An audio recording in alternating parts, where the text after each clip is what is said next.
how we have decided to structure this is just how we go through a transaction.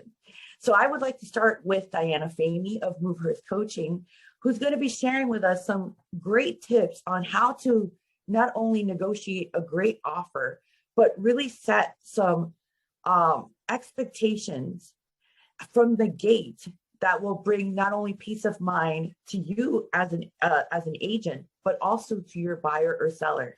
Diana?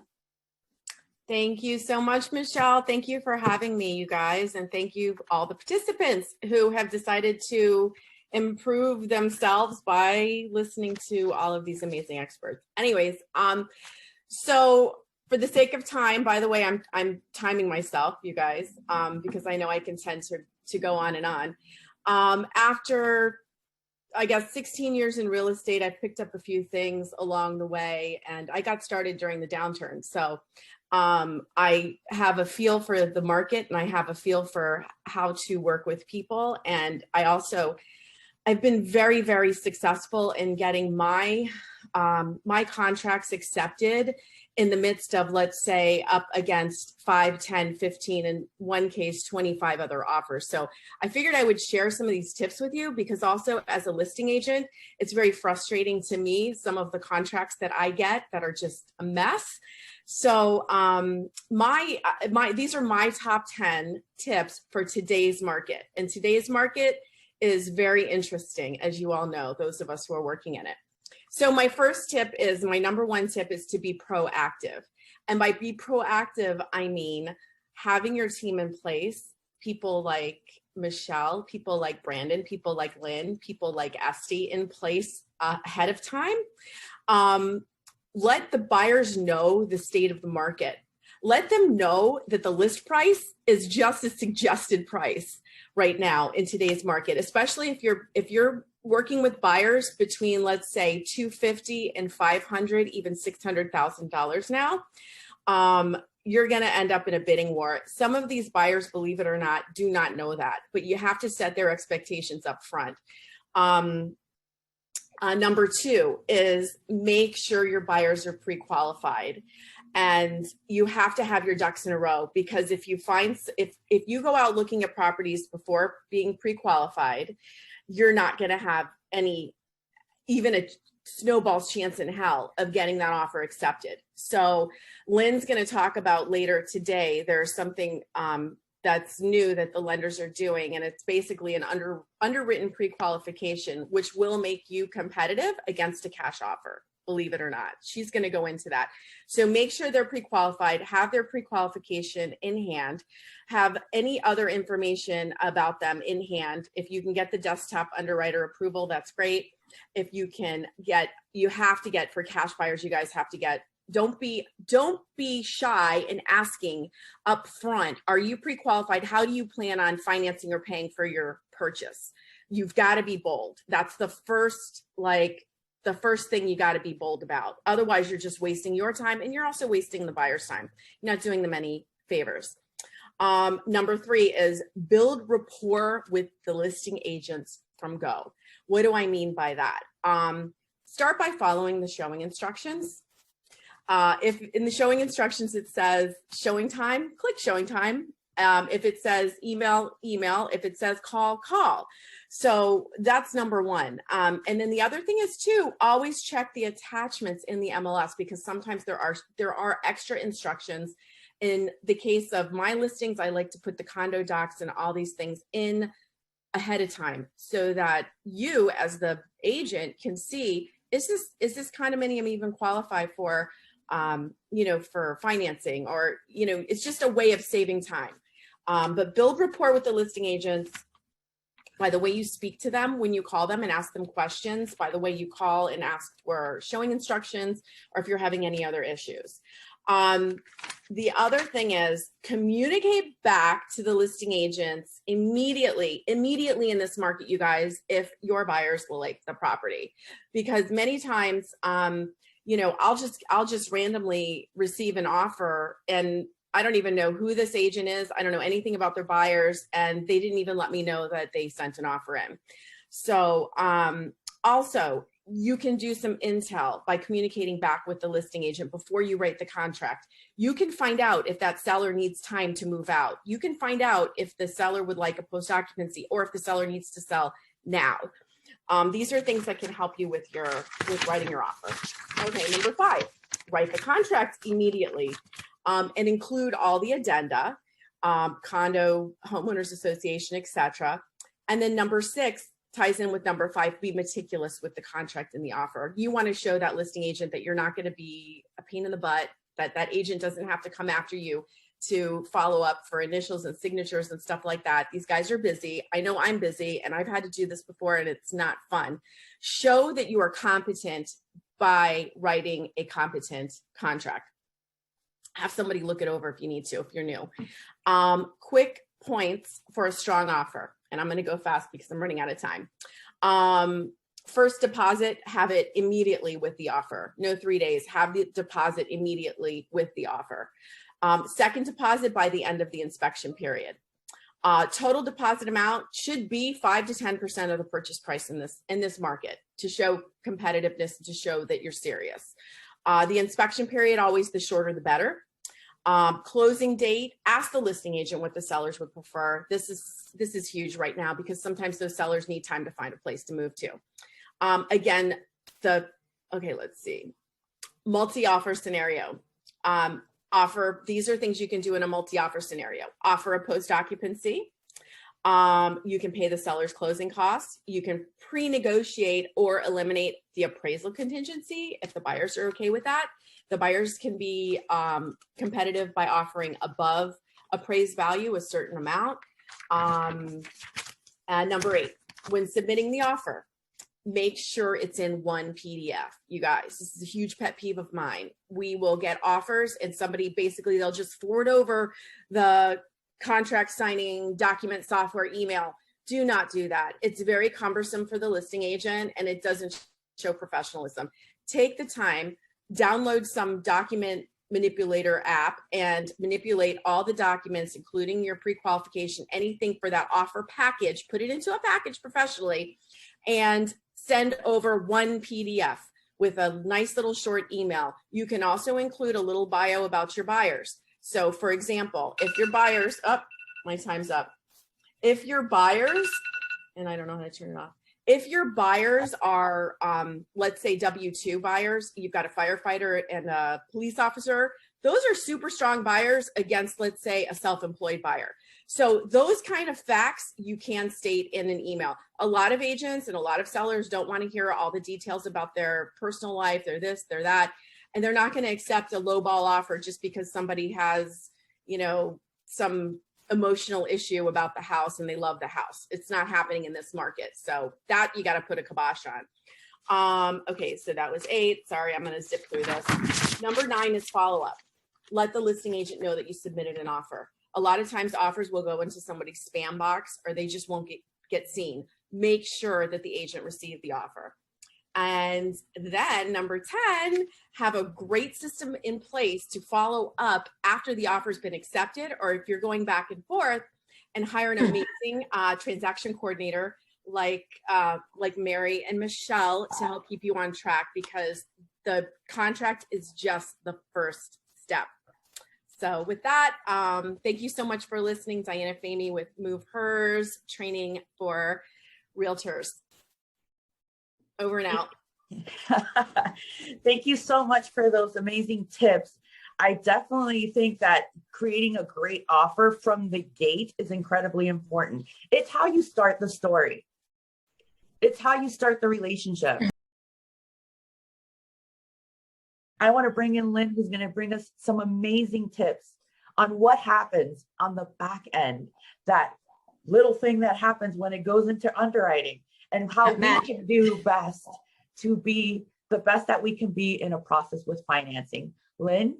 Thanks, Michelle. I appreciate it. Hi, everybody. Thanks for joining our call today. My name again, Lynn Nemes with Cornerstone Home Lending. We're a national mortgage lender, and I've been doing mortgages since 1989. So I got a little bit of mortgage history behind me. Wanted to go through 5 bullets in keeping with Diana's format of bullets. The first bullet is pre-approvals. I know everybody knows, get your buyer pre-approved. Diana mentioned it. You'll hear it from everybody. But there's more to it than just get your borrowers pre-approved. There is a TBD approval, which you can do, a to be determined for a property address that doesn't exist. So we just go through all the motions of the mortgage approval without a property. Why is this important? First of all, it helps you compete with a cash buyer. Second of all, your underwriting is done before you ever make an offer. And third, listen, guys, I know that realtors typically ask for DU approval. DU means nothing. DU is based on what you put into the automated underwriting service. DU stands for desktop underwriting, or AUS for automated underwriting. Basically, it's just an algorithm. Whatever you put in is whatever you spit out. But where a TBD approval comes in is, for example, I've had a lot of borrowers say to me, well, we're not ready to buy quite yet. We're thinking about it. And then they're out and about on a weekend and they find a house and boom, they want to buy it. Problem is, they don't have their ducks in a row. They may have large deposits that can be easily avoided during the mortgage process if they would have spoken to me or done a TBD first. They may have a co-signed loan that they need to deal with, or student loans. I mean, there's a whole to-do with student loans. You know, it's different if they're on an income-based student loan repayment plan, or a zero payment plan, or forbearance. They're all treated very, very differently in the mortgage process. And I would probably bet that most of us don't know the difference. So we can definitely, as professionals, agree that 99% of the borrowers out there have no clue what that means. It means they're paying zero on their student loans, and that's that. But that is not the case. So TBD approvals are very important in this market. Bullet number 2, negotiate the contract. Take away the worry. Negotiate, Diana mentioned it, maybe you negotiate low appraisals up front. What is the floor for the seller? What is the bottom line that they're willing to accept? What does the buyer have cash that they can put into the deal to make up for a potentially lower appraisal? In this market, sellers are setting the price. It really makes no difference what the house appraises at. It's really up to the seller and what the market is willing to pay. Consider ways to keep your contract price down.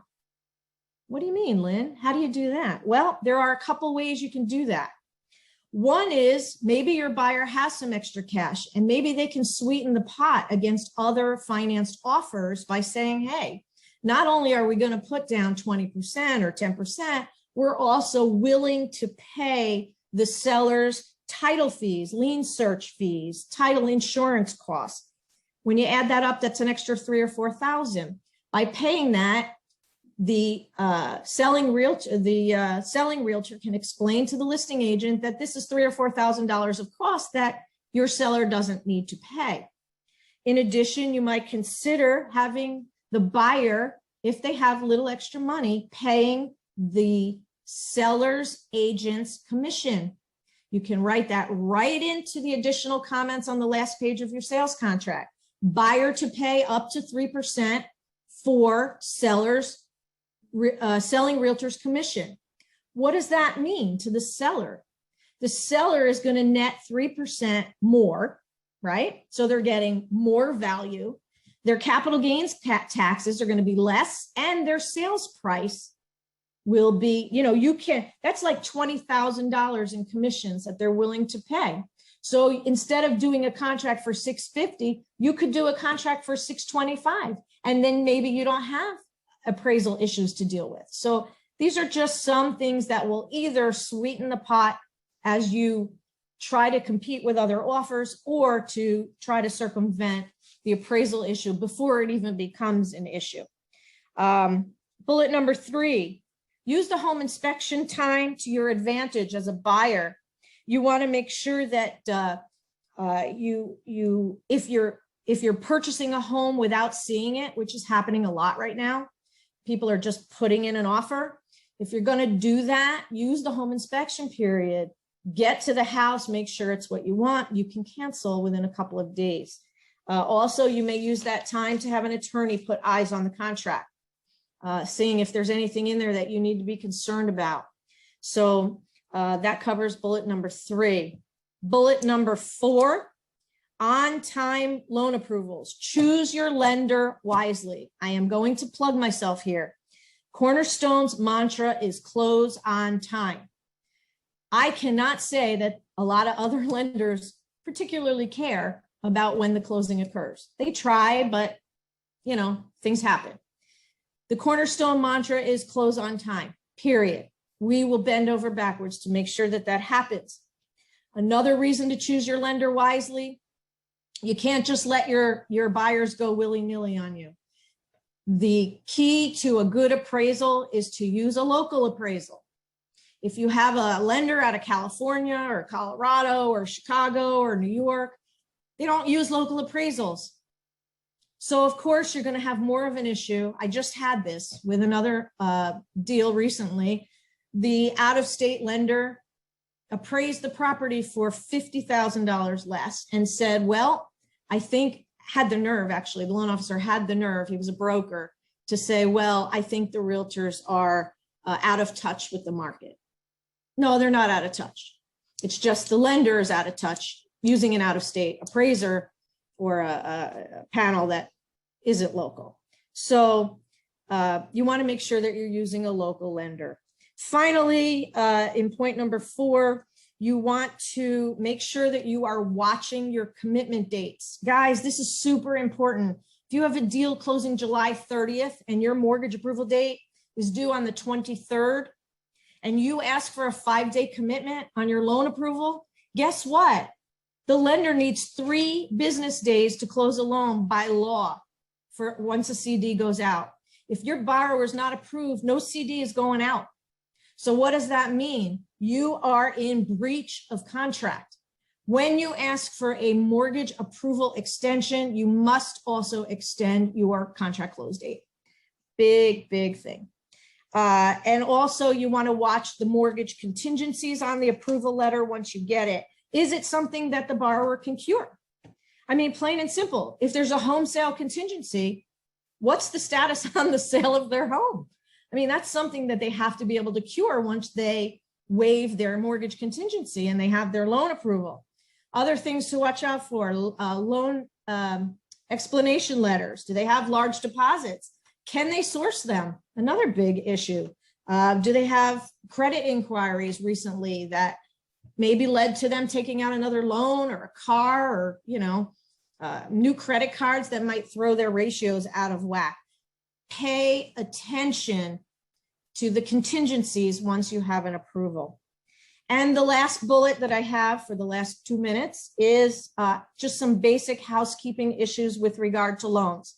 1, please do not itemize personal property in your contract. Or if you must do that, you know, borrow to leave the refrigerator, the patio furniture for the borrower's enjoyment, you must put that it has a $0 value. And the reason for that is an appraiser, if they see personal property listed on the contract, is going to deduct the market cost of the patio furniture. That doesn't help anybody. So please either don't put it on there at all, put it on a separate addendum, or put that it has 0 value. Secondly, names on a contract, another big one, must mirror the borrower's driver's license. Title must be in the name of the legal name of the buyers, and it must be exactly the way that it appears on their driver's license. If they have a middle initial on their driver's license, that has to be on the contract. If they have 2 last names, that has to be on the contract, okay? Mirror the driver's license. Otherwise, you got to go through name addendums, and it's a pain in the butt. Realtors, please bring appraiser. When you go to an appraisal inspection, please bring comps. It helps. You may know about a recent sale. The appraiser may not see it. Please bring your comps to the appraisal. And I think that's it for me right now. Again, my name is Lynn Nemes with Cornerstone Home Lending, lender in your corner. Passing it back to you, Michelle. Thank you. Thanks, Lynn. I think that we can all agree that if a borrower goes and buys a car, we're all having a little heart attack. That is a big no-no. But at the end of the day, these are things that we do have control when we conversate with our buyers and everyone involved. Hey, let's stay on the same page. We love to provide to the buyers on our transaction processing the 10 things they should not do while getting a loan. That way, no one can say, well, I didn't know. Yeah, you kind of did. Once we've gotten our offer accepted, we've negotiated through the inspection period, we're going through the loan, but simultaneously, we're also going through the title process. So I want to bring up to our digital stage, if you shall, Esther Levite of Florida Title Center, so she can expound upon what happens during the title process. What do we need to be aware of that are common pitfalls, and what are those solutions? Esther? Yes, hi everyone. I'm Esther with Florida Title Center. Thank you, Michelle, for the introduction, and thank you everyone for being with us. I will speak mostly about the title commitment, because a lot of people don't understand what is that. And that's really a very important document that needs to be provided to the parties throughout the transaction. You as an agent has to be responsible that the title company do their job and actually provide that and disclose it. And the reason that that's important is because actually the contract call for it. Per the contract on paragraph 8A, if it's a cash transaction, the commitment has to be provided to the parties 5 days prior to closing. If it's with the lender, per paragraph 9C, it has to be provided 15 days prior to closing. Now, why it's important? Because if you will look in the contract on paragraph 18, actually, if there is any issue on the title, the seller automatically has 30 days to cure that issue. Now, if the seller will not be aware of the issue, he will not be able to cure it. Now, after the 30 days, what's happened if the seller is not able actually to cure that? So the buyers has 3 options. 1, he can extend the closing up to 120 days. 2, he can accept the title with a title issue. And then what we will do if he accept that, he will actually sign and hold harmless agreement to us, and we will add the title issue as an exception to the title insurance. And 3, he can terminate the contract.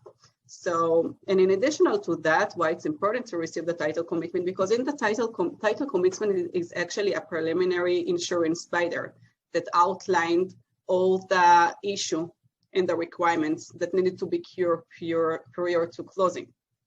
It's actually a promise from us to provide a title insurance in the end with the exception that actually appears on the commitment.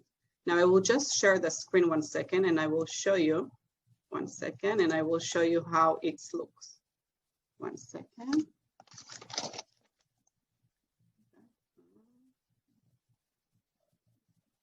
One second, sorry about that. I don't know why it doesn't let me show the commitment.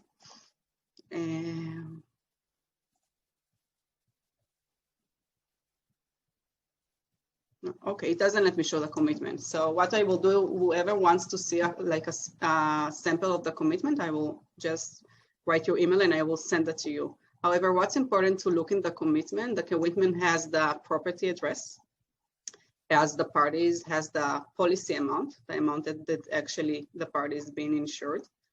And below the commitment on page 5, there is the requirement. Actually, the requirement is what needs to be done prior to closing in order to insure the property. So part of the commitment, the requirements are like record a warranty deed. So we have to make sure that we have a signed warranty deed from the seller. If there is any issue on the title, like if there is a notice of commencement on the property, it has to be released by having a contractor sign a contractor affidavit stating that actually the lien for the work are paid in full. If there is any mortgage on the property, that's what you will see on page 5 on the title commitment. And that's part of the requirement. So we need to actually receive a payoff. There are things that we will require to actually cure prior to closing, and there is things that can be done at closing. Like if there is a mortgage on the property, we can actually receive a payoff letter from the lender, the current lender, which will state how much exactly owed to the property. And then during the funding, we can actually pay the lender. And upon 90 days, if it's a regular lender, they need actually to record the certification of this mortgage. Now, what's important when you're looking on the commitment, there is a provision that I think that probably most of the agents are not aware of. It's called exceptions. The exception is it's all the matters that actually will not be covered on the policy. One of the exceptions, and very important exception, it's everything that actually not considered as a title issue, such as a violation from the city, permit issue from the city, anything that actually are not being recorded on the official record are not considered as a title issue. So if there is a violation from the city, you can actually find it out on the Lynn search. However, that's not considered as a title issue. But that's a very severe issue to the buyer because he will actually purchase the property with those issues. So if there is like a violation to the property after he purchased the property, the city actually can impose liens on him and he will owe money to the city. So you have to understand that when the buyer are buying a property, everything like lien, permit, violation from the city are not covered by the policy. What is actually, how you actually can avoid that? The only way to avoid that is to understand that the contract, the as-is contract that you're using are not cover things that are not considered as a title issue. And that means that, as I say before, violation, issue with permits, those are not covered under the contract. So the only way to avoid it is actually to add a provision to the contract, to the additional terms on the end of the contract, and actually states and specify that the seller will be responsible to close and cure all these issues prior to closing. So you can add a language, and that's important because without the language, if there is a violation, the buyer, even if there is a violation, it will not consider as a title issue. And the buyer will need to close with this violation. So you have to add a provision stating that the seller will cure and close any and all open or expired permit with his own expenses prior to closing. Now, when you're doing that, actually, that's the only thing that makes the seller obligated to close and cure those things prior to closing. Otherwise, the buyers will have to close with those issues. Something important that I wanted to point beside of that is that the permit, there is expired permit or open permit. I just had a closing that the listing agent say, hey, it's expired. There is nothing to do. It just expired. That's not true. Even if it's expired, it has to be closed. If it's an expired permit, if you see a permit issue, just call the city. The city are always communicated and they will tell you exactly what's need to be done. So if you're the listing agent, you can assist your client by call the city and ask them what is the step in order to close those permits. So if it's an expired permit, what the city usually will ask the owner is actually to open the permit again and then close it. Now the issue started when the prior contractor actually opened a permit, disappeared, and then the permit expired. So the owner will actually have to hire a new contractor, open that permit again, and then just close it. It shouldn't take a long time and it shouldn't cost a lot of money, but that's things that if it's added to the provision on the contract that needs to be cured. If it's an open permit, so the contractor that actually opened the permit just has to close it. If he doesn't do any work on the job, that doesn't matter. He has to go to the city or to request an inspector from the city that will come to see if the work was done correctly. And if he doesn't do anything, he just has to do a simple thing to request the city to close the permit, to tell them, hey, we opened that and then we regret that. We decided that we don't want to move forward with the work, and they will close that. Because otherwise what can happen that the new owner will have an issue with those permits. So if he wants to do anything further, the city will ask that those permits will be resolved. Such as violation, even if it's with Lynn, if it was not recorded on the official record, those things needs to be cured. Otherwise, it's become the code enforcement. Otherwise, it will become in the future title issue. So if it will not be cured, so this is very important. Now, for the last thing that I wanted to state, just that Lynn says something important about how you put the contract, and a lot of agents don't understand that here in Florida, and it's per the commitment. And even if it's not there, here in Florida, if the buyers are married and they're buying the property for their homestead, the spouse will have to sign the mortgage as well. So if you have a client that want to purchase his property just under his title, and he is explaining to you that he's going to move to the property with his wife, even though he doesn't want to put his wife on the title, she will be initiated to the contract because they are married, and we will ask her to come to sign the mortgage. That's just something important that come to my mind when Lynn spoke, and that's it for now. So again, when you have the contract 5 days before closing, if it's a cash transaction, ask for the commitment, go over the requirement, go over the exception, and make sure that there's not something like that you have to pay attention to that. Another thing on the exception is an easement. Easement is actually a right to the city to use the property. A lot of time there is a utility easement. It doesn't mean that your client cannot use that, but he cannot build something on the easement. So if your client's buying a beautiful house with a big yard and he wants actually to build with no pool, and he tell you, hey, my intention is after closing to build a pool on the property, you have to make sure that the city doesn't have easement on the lines where he is planning to build the pool, because if there is an easement, your client will not be able to build a pool there. So the way to actually find those easements is in the commitment, in the exception, because those easements will be appeared on the exception. In the exception, you will see that actually the property is it's actually related on an easement, and sometimes we will just put where the easement was recorded, like it was recorded in official record book and the number and the page. If you want to see the detail of that, just ask the title company to send you the easement, and then you will look at that and you can see exactly where the easement is. A lot of time the survey, when they are doing a survey, it will appear that, but not most of the time. The most important is really to go to the commitment, review the exception, and make sure that there is no easement on the lines where your client is actually planning to build his nice pool, because otherwise he will come after you. So thank you, everyone, and let's move forward.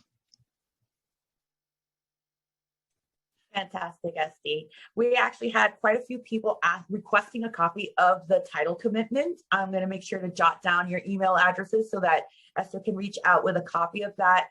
Hope maybe we can put together a little cheat sheet so that people know, hey, this is where you should look for these certain things. I know that it has come up quite a few times, especially about easements when it comes through my desk, and the pool, which is huge. We live in South Florida. People want to enjoy their backyards. They want a pool. But hey, FPL is running a wire right through that one. What you're going to do. So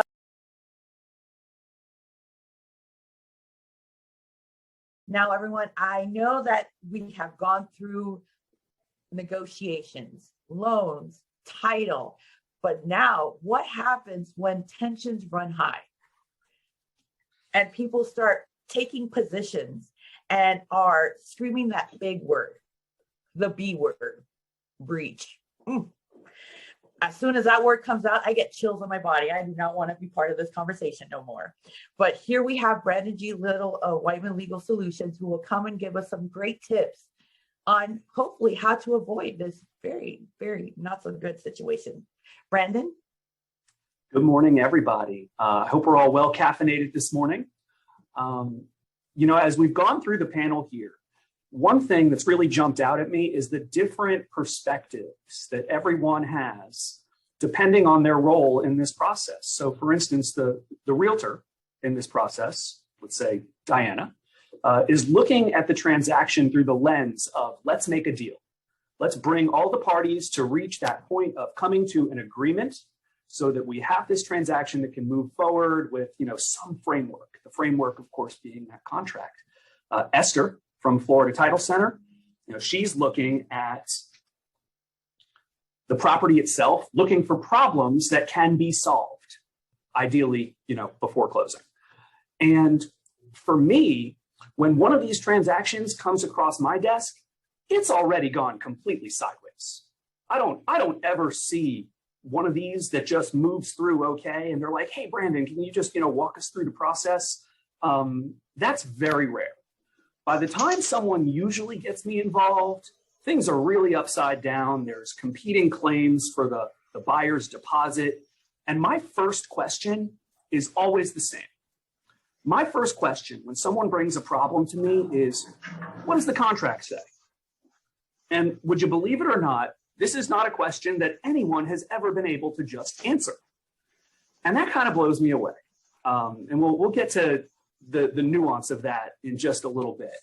But at this point, a dispute has arisen between the parties. The contract is going to govern that dispute. And when I get the contract, when I have the problem presented to me by one of the parties involved, the problem that I'm trying to diagnose at that point is usually something that could have been avoided if not just through the transaction, but at the beginning of entering into that contract, everybody involved had a clear picture of what the contract says and what that actually means. And I would want to focus on two things that are pretty straightforward in the contract: timing and notices. Now, with timing, you all know the FAR contract inside and out. It's 30 days after the effective date, you have to do this. 10 days before closing, you have to do this.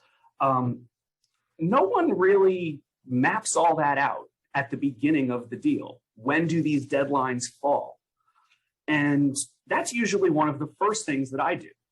When a problem's arisen, I get the contract in my hands and I go through it and I calendar every date. And a lot of times I find that problems have arisen because important deadlines fell on really bad days. For example, a week and a half ago, we celebrated the 4th of July, a federal holiday, which fell on a Sunday. So we observed it on Monday, July 5th. If you had an important contract deadline that fell on Sunday or Monday, did it really fall on Sunday or Monday? Or did it fall on the Friday before as your last opportunity to actually get something done? And was it really even the Friday before? Because I don't know about you, but I checked out at noon on the Friday before a 3-day weekend. And if you were relying on a banker for something or some independent professional to come through for you, they weren't there on Friday. You really had to have that wrapped up Thursday. So now that's a big spread in what you thought was the deadline to when you actually had to act on it. So one of the first things that you can do if you're looking to avoid problems is when you get that contract, when you're writing it as the agent, map out every deadline based on when it's going to be signed, when the proposed closing date is. And if there's a problem, address it then. Adjust those dates. You have the freedom to do that, and you absolutely should. Calendar every time limit, every deadline. Be conscious of not just what lands on what day, but by having it all laid out ahead of time.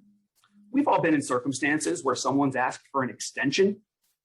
Well, that extension may potentially throw off other things. So if you have a quick reference sheet that you can go back to, you can see very easily all the other things that it's going to throw off. And just because one party, when they're asked for an extension, says, yeah, no problem, go ahead. Well, if it throws something off for them and then they need an extension, the other party isn't necessarily obligated to give it to them. And this is a problem I've seen arise time and time again, where a seller needs an extension after extension after extension, and the buyer says, yeah, no problem. And then the buyer's loan commitment expires or their rate lock lapses. And now they have a problem that they need to solve, and they need more time to solve it. The seller says no. What do? It's the buyer's deposit that's at risk. And, sorting it out gets real complicated.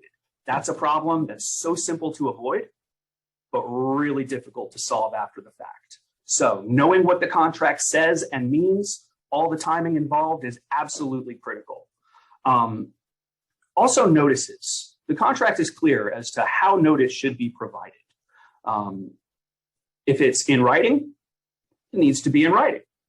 If it's to the seller at a particular address and you send your notice to the seller's agent via text message, you haven't given notice. So another thing to be conscious of, straight from the contract, is not just when notices need to be given, but also how notices need to be given. And if you take all this at the very beginning, distill it down to a quick reference, one-page sheet of all the important dates, how notice is given, and to whom it needs to be given to, you're going to avoid a lot of hassles and headaches down the line. It's a simple thing to do. Not enough people do it, and it's something everyone should. Secondly, I'd like to touch on something that Esther from Florida Title Center brought up, which is the additional terms section of the FAR contract. From a realtor's perspective, it's a great thing. When you have a little problem that you need to overcome in getting that deal made, just throw it in the additional terms. It's no problem. It can be a problem. No problem is the greatest prelude to a really big problem. So those additional terms are going to override every other term in the contract where there is a direct conflict. They're not going to have any effect on other tangentially related terms that don't directly conflict. And where you're going to see this most often is in remedies, if the additional terms are not strictly complied with. Where we most see problems is when complying with those additional terms depends upon the reliance of a third party, depends upon some action from somebody else that you can facilitate, or your client or your party can facilitate, but ultimately falls on someone else to do. SD specifically mentioned that permits and municipal liens are not part of title, so they're not going to give you that title exception, an extension that's built into the contract. But if there's a problem, whose responsibility is it to solve? And I'll offer you an example. I encountered a circumstance a while back where the additional terms shifted the responsibility to clear municipal liens and permits and all those sorts of things from the buyer, which is the FAR default provision, to the seller, which is a thing that makes sense. I never really thought the FAR contract was perfect. And I think it should be the seller's responsibility to clear those sorts of things. What it didn't do was acknowledge the remedy. If through best efforts and reasonable diligence, the seller was unable to clear any permits or liens or whatever else within X number of days before the proposed closing date. So that meant we had to fall back to the default provisions. In this particular circumstance, an old open permit was discovered on the property about a month ahead of closing. Certainly really not a problem. It was never supposed to have been opened in the first place. A call to the city revealed that it was supposed to have been administratively closed years ago and just wasn't, and that they were going to take care of it right away. And a couple weeks went by and they did nothing. And another week went by and that permit was still open. Call back the city again. What are you doing? I got a closing. I need this wrapped up. Oh, no problem. It's just an administrative error on our end. I know it's hard to believe that a municipality would make an administrative error, but no problem. It's just an administrative error. We'll clear it up. 5 days before closing was the contract deadline to clear it, and it was still open at that time. 3 days, 2 days, the morning of closing, the permit is still open. And the buyer said, you know what? I'm not closing. I'm canceling the contract. It actually ended up getting closed. The permit ended up getting closed 2 days later, but the buyer said, no, I'm canceling the contract. I want my deposit back. It was a large deposit. And this was a problem that could have been avoided because the additional terms that were put in there didn't acknowledge remedies. The default remedy was if the seller doesn't comply with material provisions of the contract, the buyer can cancel and get their deposit back. The additional terms, if you're going to add, well, the seller has to do these things and it relies on a third party, should have also included some acknowledgement of the remedy. The remedy being we postpone closing if, through best efforts, there is some delay at the fault of a third party. The realtor is looking at this contract through the lens of let's get a deal done. The title agent is looking at this contract through the lens of, well, let's just get these problems solved in the way that makes the most sense. I'm looking at this contract through the lens of what are all the possible ways that this thing can go sideways and how do we avoid it before it happens? Having a comprehensive team put together to avoid all these things, tackle all these problems from the very beginning is going to give you a decisive advantage in your transactions as opposed to waiting until a problem arises and then having to go find someone to solve it for you. If you have a plan in place and you have a team in place, it will serve you, it will pay itself the dividends in spades for sure. So if you don't already have that, go out and find it. The third thing that I see a lot of problems stem from is the property itself, where inspection reveals some latent defect that wasn't really all that obvious. This is the as-is residential contract for sale and purchase. And as-is set off in quotes and it's in all caps. And there's a reason for that.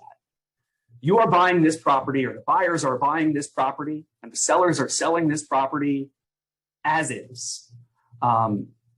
You as the realtor may have found your buyers their perfect house. That doesn't mean the house needs to be perfect or that it's going to be perfect. Now, that's not to say that if something not so obvious is revealed in an inspection, that it shouldn't be addressed. But how you address it and addressing it in a way that's going to avoid problems rather than open you up to them is really critical. If you find some latent defect in inspection, everyone's gut reaction is make the seller fix it. The buyers don't want to have to deal with that stuff when they move into their new house. They want to just move in and get settled. I get it, but you're potentially opening up a big can of worms. If there is some latent defect that's discovered in inspection and it should be cured at or before closing, go out, get an estimate, figure out what it's going to cost, and credit the buyer at closing for a number of reasons. One, the seller, their interest is just in getting it done. This is not their house in the future.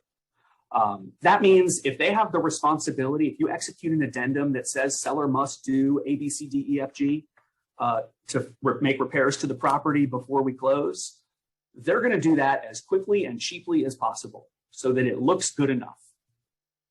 On the other hand, the buyer, they're going to make sure it's done right. They have a real incentive to make sure it's done right. So go out, get an estimate, and get a credit. Don't put these burdens on the seller. I can almost guarantee you 9 times out of 10, it's not going to be done well enough, and it's going to create a problem. And because by the time the inspection's done, you only have, 2 weeks sometimes? Less even, before closing with the way the market's moving now. By the time the seller does the marginal repairs, and then you re-inspect, which re-inspection is so crucial after any kind of repairs are done, and then find that it wasn't done right, that there are problems, well, now we're talking about delays. And now if we have to delay closing, we go back into that whole other issue that we talked about first with, okay, if we're going to extend closing, what other things does that now mess up? Do we have an issue with our mortgage commitment? Do we have an issue with our rate lock? It's a big can of worms. Don't go down it if you can avoid it. Putting that burden on the seller should be an absolute last resort, something that prevents you from closing. Put it on the seller. If it doesn't prevent your buyers from closing on the property, get a credit, let them deal with it after the fact. And that's pretty much the high points of what we can do to avoid these sorts of problems. Quick summary, know what the contract says and know what it means, and actually do those things. The timing and notice provisions are not optional, so understand them and abide by them. Know what you don't know. Adding in some additional terms to make a deal happen could be leaving open ambiguities that just open the door to big problems. Have a team in place that can look at this at all different angles and make sure that your buyer or your seller is protected, and also that the deal is protected, that it's not going to hit some big hurdle or speed bump. that you have to get over. And lastly, and I'm sorry, Lynn, but cash is king for an offer. It is, and the same is true at closing. So let's not put added burdens on sellers to make material changes to the property at the 11th hour. If some issue comes up in inspection and it can be resolved with a credit, resolve it with a credit every time. You don't want to open that huge can of worms. Permit problems, work done improperly by an unlicensed contractor or handyman just to look good enough. It's not worth it. Get an estimate, take the credit. Buyers, fix it yourselves. Brandon Little, I'm a commercial litigator. I deal with a lot of real estate disputes. I work with a lot of realtors, title agents in helping them avoid these sorts of disputes. So I'm available as a resource to the South Florida community that I've been a part of for literally my whole life. Give me a call over at Wyman Legal Solutions and we'll avoid stepping in it together. Thank you so much, Brandon, for those amazing tips. I bet if you guys did not write that down, don't worry, we'll be able to send you some notes because there has been a lot of best practices shared. So we want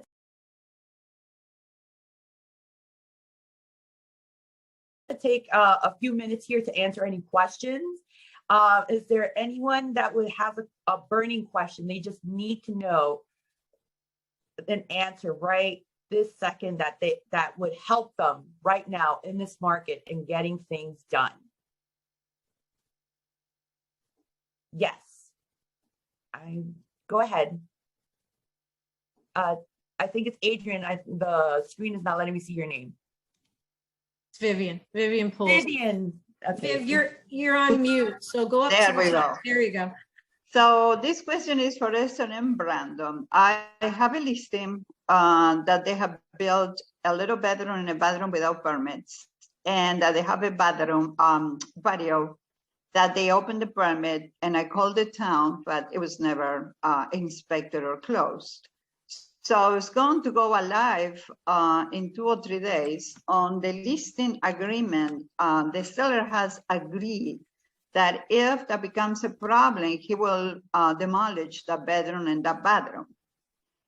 And so I'm trying to avoid any problems. The meantime, I put it on the MLS coming soon. I already got an agent that has a buyer who has another home in the area as an investor who says he doesn't care about the bedroom and the bathroom being built without the permit or the patio not being closed. So what should I do to avoid problems? That's my question. Yeah, first of all, the best thing is, I think, as you mentioned, is to disclose it. Mm-hmm. Because important about permits, that if the work has been done without permit, we will not know about that. The only way to know about work that's been done without permit is in the inspection and when you inspect the house, or when the seller discloses it. In the contract, those things, if it has been without permit, the seller has the obligation to disclose it, and Brandon actually can explain to you if he doesn't disclose. And then the city, because a lot of time the city after closing will come and find out that there were things that have been done in the property without permit. And then the new owner will be responsible to maybe demolish everything and build everything again. And that's a lot of expenses. So if you disclose, you actually protected your seller. Brandon? I can echo all of that. I do have to say just to everyone that unless we have an existing attorney-client relationship, I cannot dispense specific legal advice as to any issue that you may be having. But I can tell you that generally, yes, permits are a big problem. And in general, any contingencies that are going to be in your contract, if they can be avoided, they should be avoided. So if you have a potential buyer who has been crystal clear and straightforward, I don't care what if there was unpermitted work, I don't care about any of these things. I will buy it with no contingency. Sell it to that guy if you can, without a doubt. It's a cash buyer. Is a big problem, and there is no easy solution really. Knocking down a quarter of the house is certainly not an easy solution. So, and make sure that the disclosure is on writing. Everything in writing. And yeah, Everything. the seller's disclosure, of course, also is absolutely critical. Mhm. You want the closing to be the end of the deal. You don't want there to be continuing obligations for anybody. Mhm. This is something, if you have continuing obligations that go on a year, 2 years, 5 years from now, everyone's moved on, and then it comes back to bite somebody. It's something that you want to avoid at all costs. I've done one before as where the broker wrote an addendum that the buyer was buying it as is and it was not making anybody responsible, and he knew about that it was built without permits. It was a whole garage closed and made into a bedroom. So I've done that before in the past, but I just wanted to double check with you guys since this is really informative and it's a great class. And I thank you for the advice. Thank you for the question. Anyone else have some burning questions that we can ask? Mary. Yeah, I have a question because I'm seeing this a lot because everyone's moving. They're tired of their home. They've been stuck in it for a year. And so then even though it's a seller's market, the sellers are also buyers at the same time simultaneously.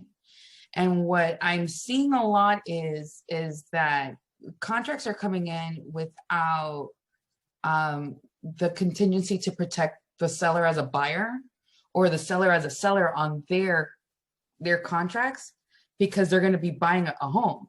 So we have situations where the seller is buying a property and then all of a sudden that seller decides, I'm no longer buying, I'm no longer selling, I'm staying in my house, and they try to get out of the contract. And it creates like this domino effect where buyers are suing the seller to finalize the contract. Like, I learned about the situation in real estate school when I got my license, you know what I mean? But I've never seen it play out so much recently as I have in the past 12 months. Like it's becoming very ubiquitous that people are canceling or the seller's trying to cancel out because they can't purchase. So my question is, how is it best as a listing agent that's also a buyer's agent, how is it best to protect the seller in that situation where they're also going to be the buyer and they're also selling their home? So I don't know if it's too convoluted, but it's like how to protect the seller in the contract that they're purchasing, that and in the contract that they're selling. Because in the contract that they're purchasing, there's already an addendum saying that they're selling their home. But in the contract that they're selling, there's not really anything to protect the seller if they can't buy a home. They have to sell as soon as they sign. Does that make any sense? Mary, I could take that. It all comes down to writing the contract from the beginning. So if the market is so tight like it is down here, the seller can put a provision in there stating that they know for a fact they're going to need up to 60 days to relocate, whether that is to go buy something else or it's to go rent something else or whatnot. Now, when a seller decides to sell the home, if the home is sold, they're going to have to get out within a certain period of time. They know that going in as the seller. So all these other things that create this domino effect, it needs to be mapped out from the beginning. That's my opinion. And that's what I do for my sellers. And what I train my trainees to do is to find out how long will it take for that seller to get out of the home? Does the seller have a place to go? Because a lot of times what we're finding is that the sellers don't have a place to go. So you're 100% correct. That's a big problem right now, but it needs to be mapped out. Now, if something falls through and the seller's buying something and then that seller decides not to sell, I mean, you really have no control. You don't have control over that. So stuff can happen, but there are things you can do from the beginning to try to avoid your seller being homeless. Is that what does that answer your question? Well, I've seen it played out. So it's like, there's a lot of lawsuits. Yeah, there's a lot of agents out there who need training. Sorry, not sorry. This is why I do what I do, because when I first started out, I had I had a little bit of help here and there, but there's really nobody that can give guidance of these little nuances and the things that are going right now, because we we are in a truly, as I will say from a mentor of mine, we are in an unbelievable market. You guys, the market's never bad. It's unbelievable right now. Anyways. So we have a question in the chat asking, are sellers' disclosures mandatory? No. Brandon? It's a pretty direct answer from Diana. I don't think I can really expand upon that all that much. I would add that in some circumstances, sellers' disclosures are, in most circumstances, sellers' disclosures are standard, even if they're not necessarily mandated. But in a lot of circumstances, you'll find that the seller's disclosures are appropriately pretty limited where the seller didn't live in the house. There's a lot of investment properties that have come on the market recently that investors are looking to liquidate, that they've been renting out for years and years, and now they want to go do something else. And if the seller hasn't actually lived in the house, then all they know is what their tenant told them, the things that they've repaired over the years as a landlord. They don't have that intimate knowledge of the property's condition from having actually lived there. So their disclosures are going to be real thin. I think too, from a lender's perspective, it's not required. We don't ever want to see that, ever. But beyond that, I think it's more like the elephant in the room. If a buyer's asking for seller disclosures, if you don't provide it, then what are you hiding? I think that's more of the question. No, but if there is any issue on the property that the seller has the knowledge and aware of that, he has to disclose that. Any more questions? Can I take Marty's question there? What are the opinions of getting a seller paid home inspection during the listing period? That way won't be caught off guard during buyer due diligence. Whether or not you get a seller paid home inspection, you can still get caught off guard. Home inspection is kind of like an appraisal. There's a lot of different differing opinions, and you're going to get different results from different inspectors. One thing that I have been doing lately is we've been having a big problem. I'm sure anybody who's been working right now notices the problem with insurance issues. And I always try to give a preemptive strike and try to pre-educate my sellers on certain things, certain aspects that could be a problem. And I do suggest, if you can get them to do a 4-point inspection, a new 4-point inspection, and find out if, for example, their electric box needs to be upgraded, their electric panel, that can affect their ability to sell. And I had a situation where, oh no, I have insurance. The seller says, I have insurance on this and it's fine. And it's very difficult to explain how the insurance companies are right now. The insurance companies will not rewrite the same policy in the same way. They're going to reevaluate everything.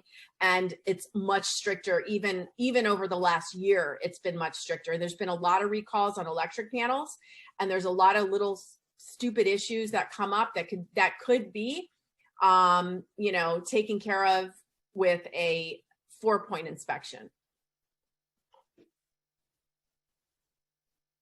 Thank you so much, Diana. That is so true, because it's a matter of opinion, but still the one that's going to underwrite that decision is an insurance carrier, and they want to see what they got to see.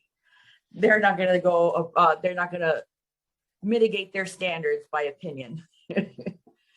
Any other questions? Yeah, someone asked and that's an important question, if buyer recently married and is now selling his primary residence, does the new wife have to sign any documents for the closing?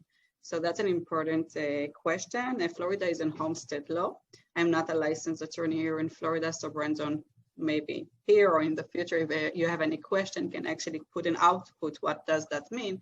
However, as the title, his spouse or her spouse will have to join the deed, because the spouse is entitled to the property because it's a primary residence.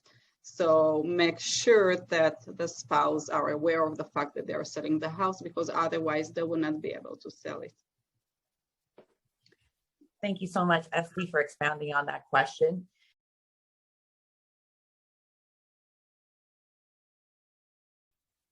Hi there. Thank you so much for joining us for Bulletproof the Transaction.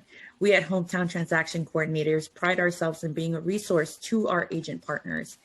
And those that are now getting to know us, we would like to introduce ourselves. My name is Michelle Martinez, owner and founder of HometownTCs, and we are here to serve our real estate community through the contract to close process. We handle absolutely everything that we can within the correct unlicensed bulletin for the state of Florida. If you have any questions, definitely reach out. Our number is below in the description box, and you can definitely find us on every social media platform available, except TikTok. We should probably get on that. It's the new wave, you know. Well, thank you so much for joining us, and I hope that you enjoyed this webinar. Have a great day. Bye.